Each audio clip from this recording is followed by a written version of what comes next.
Good evening. Welcome to the Liberty University of ChaBaD. My name is Andre Page, a prophet of Elohim, and I will be your teacher today. Today's class is Pagan Christianity, and the topic is, have we really been doing it by the book?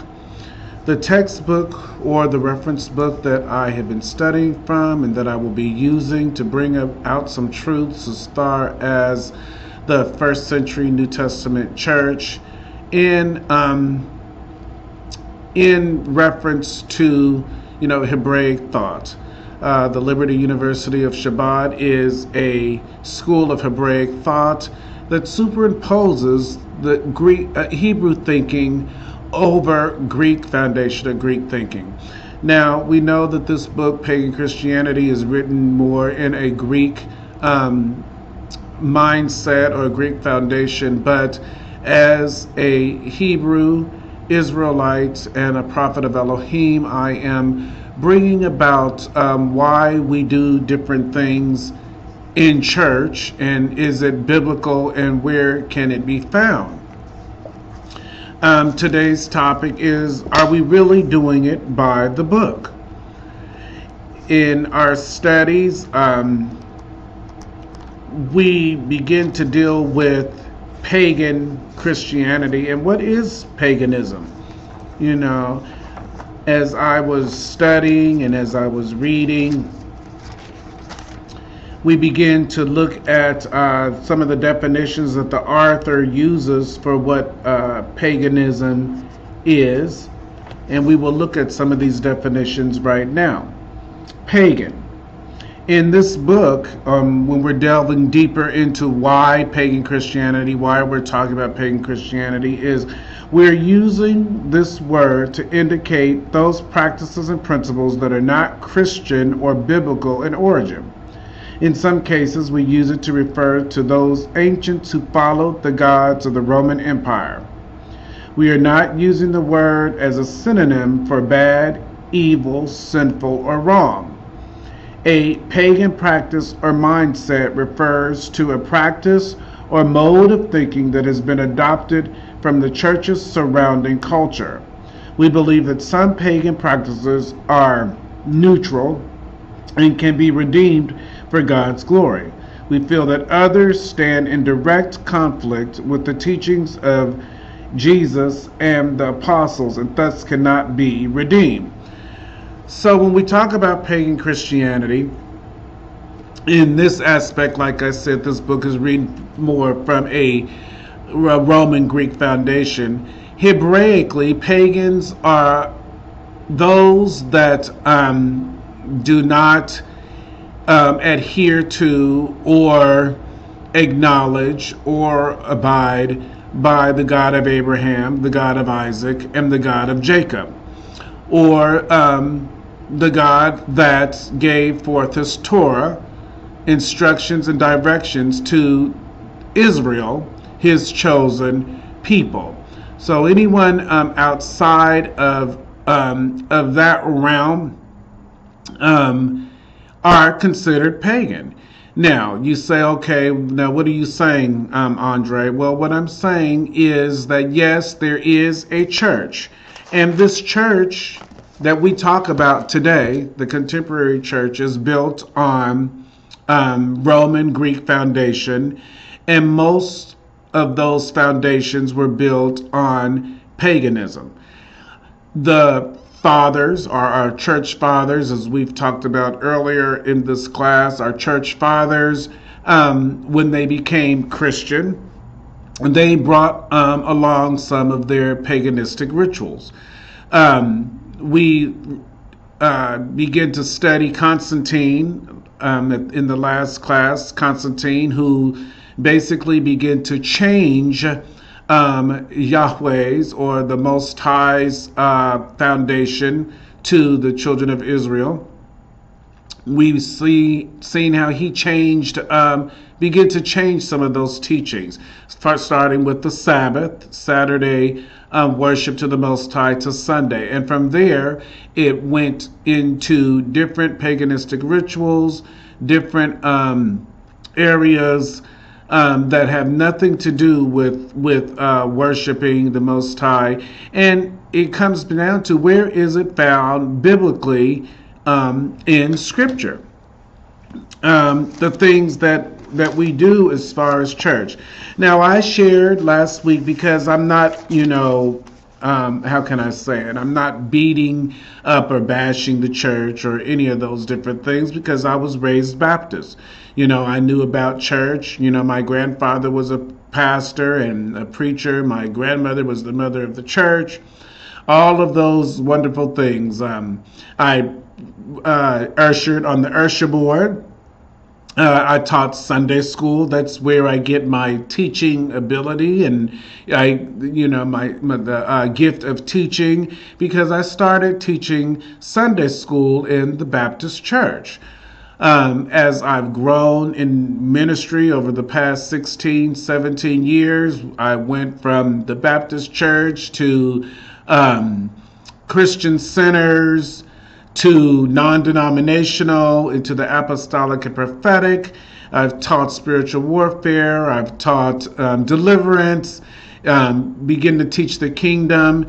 And even after all of that, I begin to wonder and ponder and begin to think about why actually we do the things that we do. So when I begin to study the Hebrew Israelites, this book, Pagan Christianity, was shared with me, and I begin to look at it, I begin to study it, I begin to read it, and as an Israelite, I begin to want to know, how does the church relate to being a Hebrew Israelite? So that's the conclusion that I've come to, and why I begin to teach this class. A lot of what we have learned, or a lot of what we share or use or preach or teach or minister in church is philosophical. We know that Constantine is the one that changed the face of worship to Elohim, changed the face of what it looked like in the Old Testament to what we call the New Testament now, based on Roman Greek thought. So if Constantine is the one that changed the face, then we see that Socrates is the father of philosophy. And I shared, I believe, in the last class, that a lot of philosophical interpretation is based on Roman Greek thought, and spiritual interpretation is founded or rooted in Hebraic thought, because Hebrew thought is totally different from Greek thought. So Socrates is considered the father of philosophy. He's a Western philosopher, and as we move deeper into this class, we're going to learn where a lot of teaching, preaching, ministry was derived from. When we look at, when we begin to look at Platoism, Plato and Aristotleism, and so we see that these two, Plato and Aristotle, were students of Socrates, who was a Western philosopher, and he is the one that kind of dealt with what we call the Socratic Method. And that's kind of, even though I'm, a Hebrew Israelite, and I'm, trying to move more in a Hebraic thought, the Socratic Method is a general, commonly held truths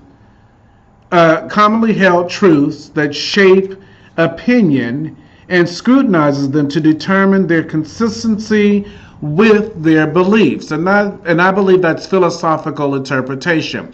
And through the Socratic Method, we begin to look at things and question things and try to understand why we do the things that we do, or, even in church. And so when we look at Pagan pagan Christianity. And when we ask the question, which is the topic of today, why do we do the things that we do? Or, are we really doing it by the book? It begins to make one think. It begins to make one think about, why do we do the things that we do? Are we really doing it by the book? So Socrates is one that dealt with Socratic methods, extensive dialogue, and relentless questioning. Now, those that know me know that I am on this journey, and I'm basically saying question all things. Now, I hear some preachers and ministers say that we are not to question God. But as human beings, the Most High has given us choices. He's given us free will.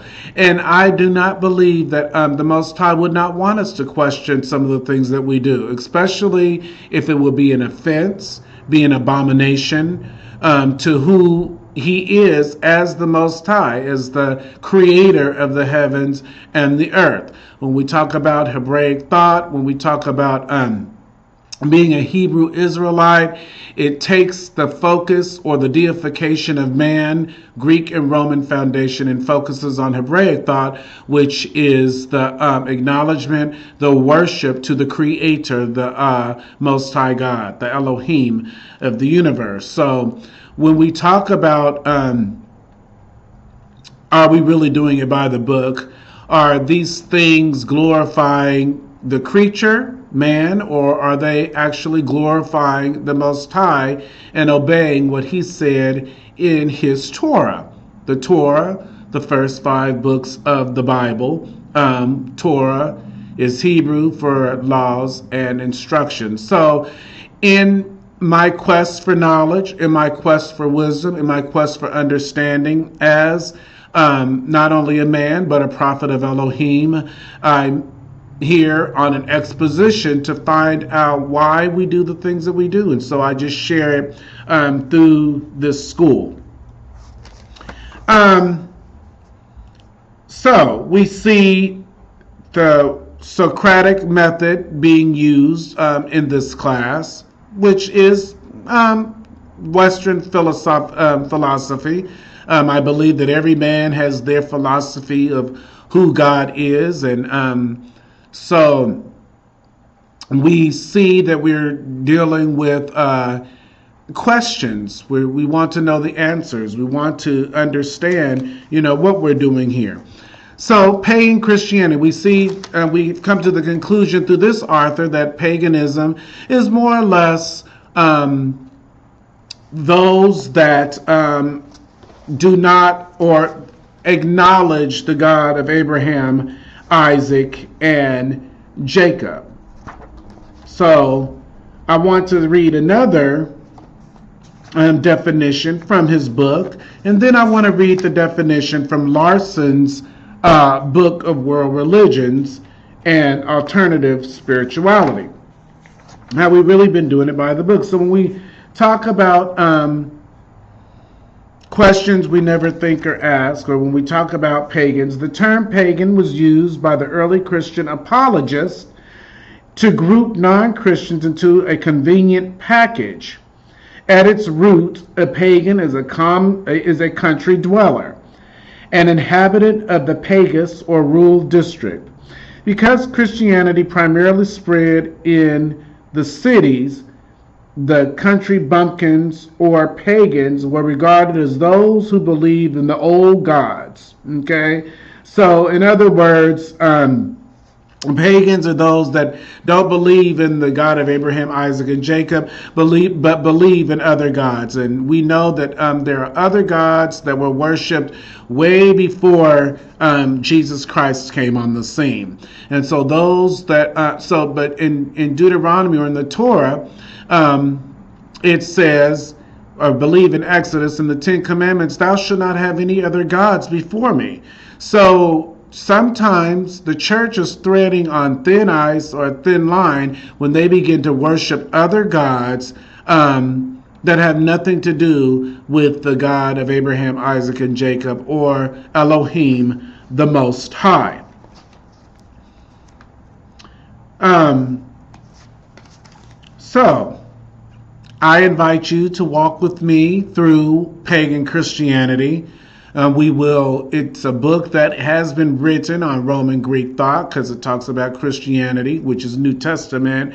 But I want to superimpose the Hebraic interpretation or Hebraic thoughts over this teaching to bring some insight, to bring some wisdom, to bring some understanding, to bring some knowledge to God's chosen people, the Israelites. Okay? So, in a nutshell, the church has been taught certain ideas. Okay? They behave certain ways. They're encouraged and conditioned to read the Bible through denominational lenses, okay, and to obey denominational teaching without question, okay. That is a statement, okay. So why do we do what we do?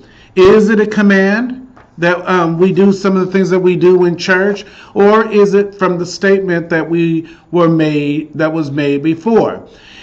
Those that know me, and I share this with people, those that can think on their own are a threat to society, are a threat to organized religion, and a threat to Satan.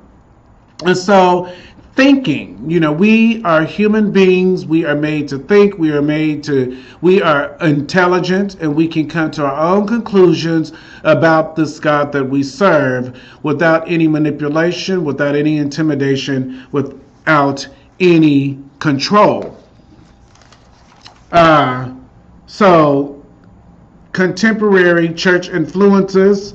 Now we're living in contemporary church influences and post-biblical teachings or post-biblical or historically motivated teachings within the church setting.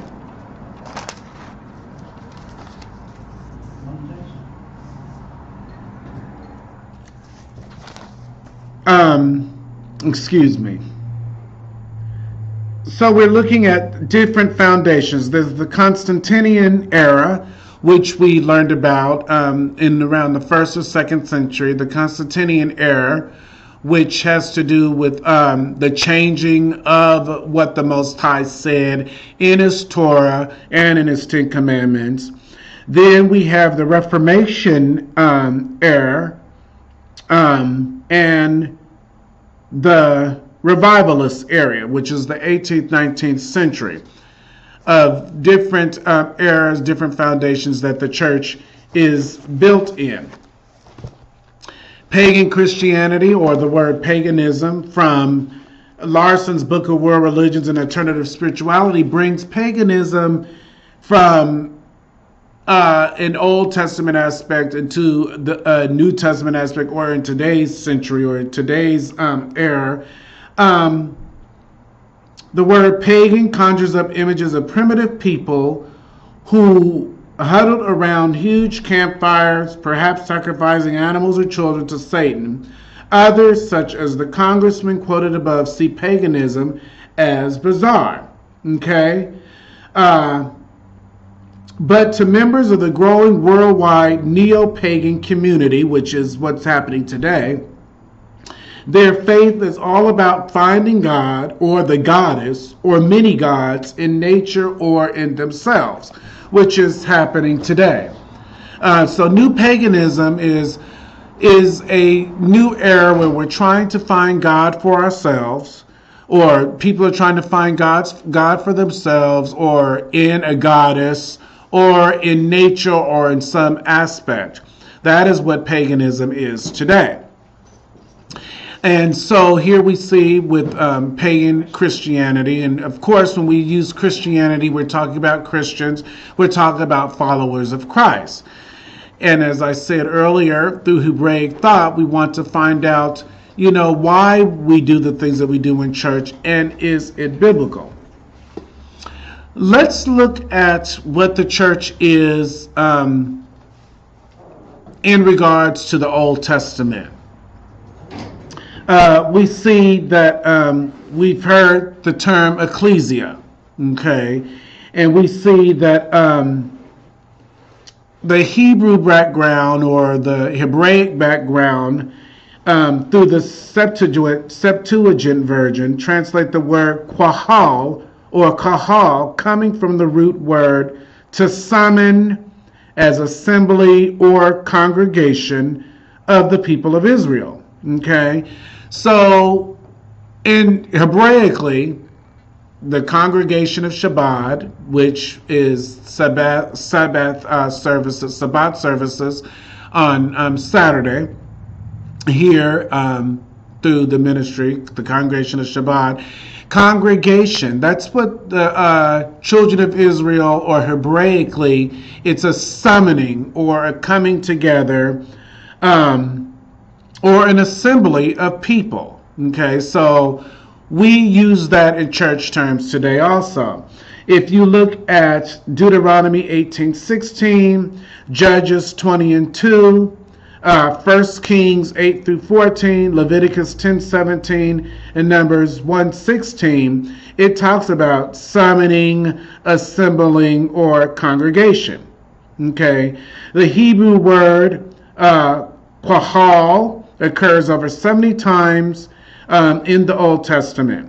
In Hebrew sense, it means God's people called together in order to listen to or act for God. And so, in all actuality, when you come together, when you assembly, it's to come to listen to God. In a Hebraic sense, when we come together on Sabbath, when we congregate together, we are walking through the Torah. We are reading the instructions and the directions of the Most High. There is meditation, which meditate Hebraically means to recite. It means to repeat. There is some worship. A song may be sung, or just to acknowledge that we honor, we acknowledge, we worship, we sing praises to the Most High, to our Elohim, which is Hebraically what the Hebrew Israelites did in their time. There isn't a lot of, how can I say it, theatrics or a lot of different things that we have been taught as a church to add to when we assemble or we congregate. When they came together, it was strictly to hear what the Most High said through his words, through his Torah, through his instructions, and through his direction. So, Chahal, the called and assembled people of God, or the congregation or the assembly. Other scriptures are Numbers 10:7 and chapter 20 and 10, 1 Kings 8-14, 1 Chronicles 29 and 20, Psalms 40 and 9, Psalms 107:32, Psalms 149 and 1. They assembled before the door of the tabernacle to hear God speak. And usually when God spoke, he spoke through someone. He spoke through one of his prophets. In most cases in the Torah, he spoke through Moses. So the church, as far as speaking to God's people through preachers, ministers, we call a fivefold ministry now, apostles, prophets, evangelists, pastors, teachers, is not far off. But as Pharisees, the Pharisees adhered to the Torah. I mean, strictly. Then you have the Sadducees who subtracted from what the Most High said, okay, in his Torah or in his laws and instructions. So as Pharisees, in ministering the word and teaching the word and preaching the word and all those different things, we're not far off in coming together as people of God to hear what the Most High said.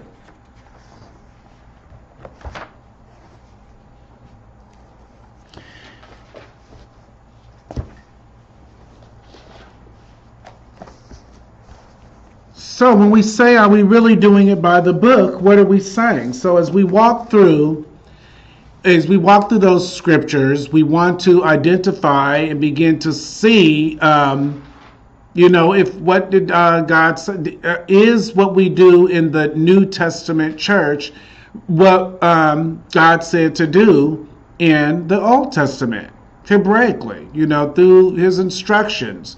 As we walk through this textbook or this reference book, Pagan Christianity, we will find that a lot of the things that we do is based strictly on Roman Catholicism or the Roman Catholic Church. When we talk about the Lord's Supper, when we talk about deliverance, when we talk about choirs and Sunday school, all of it is based really on Platonism and Aristotle, who are founded, which are philosophers, whose father was Socrates, who was the father of philosophy. Philosophical interpretation of the scriptures that we have brought into our worship, brought into or added to what the Most High said, which really, is it changing? The question is, what we do, is it really changing lives? Are people's lives being changed? Are they really adhering to what the Most High has said in the Torah? And as the School of as the Liberty University of ChaBaD, a School of Hebraic Thought, that is what we're dealing with today. Through this school, bringing Hebraic thought to the scriptures, mostly the Tanakh, which is the Old Testament, and beginning to unravel, beginning to expose, beginning to question, beginning to seek truth, wisdom, understanding, and knowledge of why we do the things that we do in this life and in honor to the Most High. So until we meet again next week, this is the Liberty University of ChaBaD. This class is Pagan Christianity. The topic today is, are we really doing it by the book? Just something to think about. Until we meet again, shalom, and may the peace of God be with you.